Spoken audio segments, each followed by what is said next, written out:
Good evening to all. कैसे हैं my dear students. तो मैं हूं आपकी होस्ट और दोस्त अलका दीक्षित। जो आज हमारा टॉपिक है that is your evolution of software product, versions and release. ठीक है, ये हमारा जो है ये आपका आज का टॉपिक है जिसको हम स्टडी करेंगे। ठीक है, वर्जन्स आप लोगों ने देखे हैं, आप लोगों ने तो बीटा वर्जन्स भी यूज करे हैं जो company time to time use करती रहती है। ठीक है, तो हमें करना क्या है, यहाँ पर जितने भी हमारे सॉफ्टवेयर प्रोडक्ट्स हैं, whenever a customer finds a problem, ठीक है, कोई भी जो कस्टमर है अगर वो प्रॉब्लम को फाइंड करता है अपने प्रॉब्लम में, देन कंपनी, ठीक है, कंपनी, मैं एक सॉफ्टवेयर कंपनी चलाती हूँ और मैं क्या करती हूँ, लोगों के लिए सॉफ्टवेयर डिजाइन करती हूँ। ठीक है, इस बीच में क्या हुआ कि जिनके लिए मैंने सॉफ्टवेयर डिजाइन किया था उस कस्टमर को कुछ प्रॉब्लम आ रही है सॉफ्टवेयर में। तो अब हमारा क्या काम है, as per the maintenance to correct the that problem, यानी कि जो भी प्रॉब्लम है, जो भी बग्स है, हम उसको फिक्स करें, हम उसमें एरर फ्री उनको कोड और वो प्रोडक्ट जो है वो डिजाइन करके दे। ठीक है, a software product evolves in time. ठीक है, जो भी सॉफ्टवेयर प्रोडक्ट है वो इन टाइम मिले एज पर द वर्जन जो है वो डिनोटेड, वर्जन्स जो है वो किस तरह से डिनोट किए जाते हैं, लाइक V1 V2। ठीक है, जैसे आप लोगों ने बुक्स पे एडिशन देखे होंगे तो एक ही बुक होती है, लेकिन जो राइटर है वो भी एक ही है, लेकिन होता क्या है, टाइम टू टाइम जो है एट प्रेजेंट जो भी न्यू टेक्नोलॉजी की डिमांड है उसके हिसाब से हम क्या करते हैं, वर्जन्स को सेट करते हैं। तो यहाँ भी हम क्या करते हैं, V1 and V2 are the versions of the same product, यानी कि जो प्रॉब्लम जो हमने फर्स्ट प्रोडक्ट बना के दिया था that was version 1, but as per the time changes the problems will occur in the software. Then what will be happen, we will fix the problem of the software and we will release the new versions. अब ये problem हमें कहाँ से पता लगी, जैसे जैसे customer उस प्रोडक्ट को यूज करता है और वही हमें फीडबैक देता है कि इस सॉफ्टवेयर में यहाँ पर ये प्रॉब्लम है। एंड मेजर वर्जन्स रिलीजेस, अब जो मेजर वर्जन है उसको हम कैपिटल V1 से और कैपिटल V2 से यूज करते हैं, लेकिन इसी में जो माइनर वर्जन्स है, यानी कि V1 के अंदर ही मैंने छोटे छोटे चेंजेस करे, तो वो जो वर्जन के चेंजेस होंगे वो क्या होंगे, 1.1, that is 1.2, 2.1 and 2.2 likewise. So each major versions focuses on the certain releases, their strategic technology. Like जो उनमें स्ट्रैटेजी होगी, जो उनकी टेक्नोलॉजीज होंगी, उसको हम इसी के थ्रू यूज करेंगे। ठीक है, जो भी हमने नई टेक्नोलॉजी यूज करी है वो हम वर्जन्स के थ्रू अपने कस्टमर्स तक पहुंचाएंगे। लाइकवाइज जैसे आप फोन खरीदते हैं तो टाइम टू टाइम जो है वो ऑपरेटिंग सिस्टम के अपडेट्स आते रहते हैं। लाइकवाइज जैसे हम कोई एप्स यूज करते हैं तो उन एप्स के भी अपडेट आते रहते हैं। तो होता क्या है, जो सॉफ्टवेयर कंपनीज हैं वो नहीं चाहती कि मेरा जो मैंने एप्लीकेशन डिजाइन की है वो कुछ टाइम के बाद वहां से ऑब्सोलीट हो जाए मार्केट से।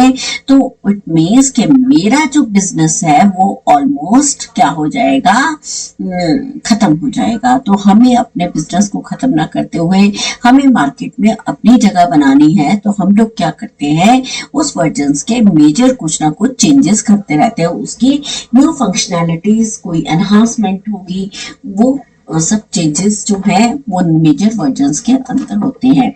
लाइकवाइज न्यू फीचर्स और फंक्शनलिज्म, ठीक है, न्यू फीचर होंगे और न्यू फंक्शनलिज्म होता है, तो उसमें क्या होगा, एन अकाउंटिंग एप्लीकेशन में decided to introduce multi currency support in the new versions.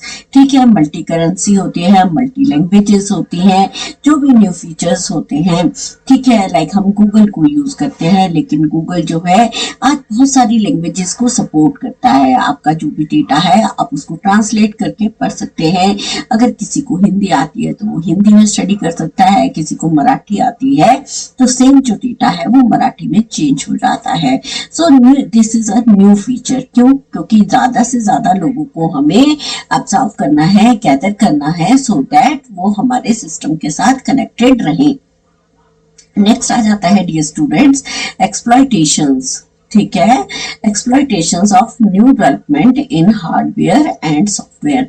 आप सबको पता है टाइम टू टाइम, अगर मैं मान लीजिए आप सभी लोगों ने टर्बो सी यूज किया होगा। टर्बो सी जो था इनिशियल वर्जन उसका 32 बिट का था, ठीक है, कोई 16 बिट पे कोई सॉफ्टवेयर बना है।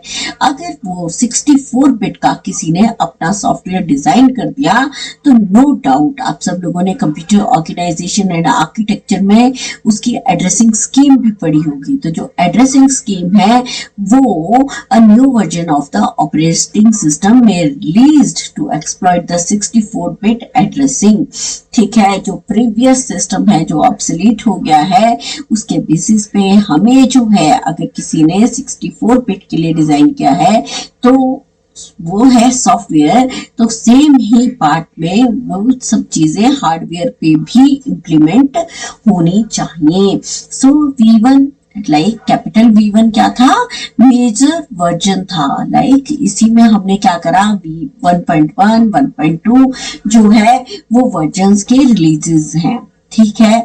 अब हुआ क्या, जैसे आप सभी लोगों ने विंडोज यूज करी होगी तो शुरू में विंडोज के वर्जन आए थे 95 98, धीरे धीरे उन्होंने कुछ ना कुछ उसमें चेंजेस किए। लेकिन आज के टाइम में कोई भी विंडो 98 यूज नहीं करता, ठीक है। तो वो वर्जन 1 जो हो गया वो ऑब्सलीट हो गया, क्या हो गया, धीरे धीरे मार्केट से वो खत्म हो गया।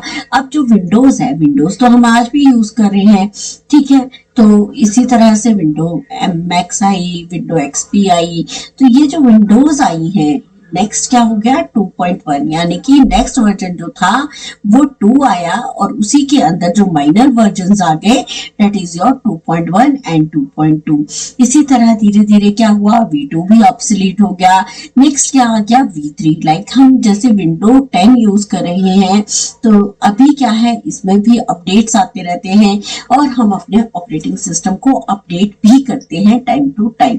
जैसे ही ये चेंजेस खत्म होते हैं तो ये चेंजेस जो हैं वो क्या होंगे, धीरे धीरे ये सब चीजें भी मार्केट से ऑब्सोलीट हो जाती हैं और जो न्यू फंक्शंस न्यू फीचर्स जो हैं वो क्या होते हैं, वो धीरे धीरे अप्लाई हो जाते हैं, ठीक है। तो providing support to the new environment for removing support for the certain existing improve environments, ठीक है। सर्टन एग्जिस्टिंग एनवायरनमेंट में हम किस तरह से नए चेंजेस करते हैं। अब नेक्स्ट जो है ये था हमारा वर्जन्स एंड रिलीजेस का पार्ट, ठीक है। तो आज के लेक्चर में बस इतना ही, जल्दी ही मिलेंगे नए लेक्चर के साथ।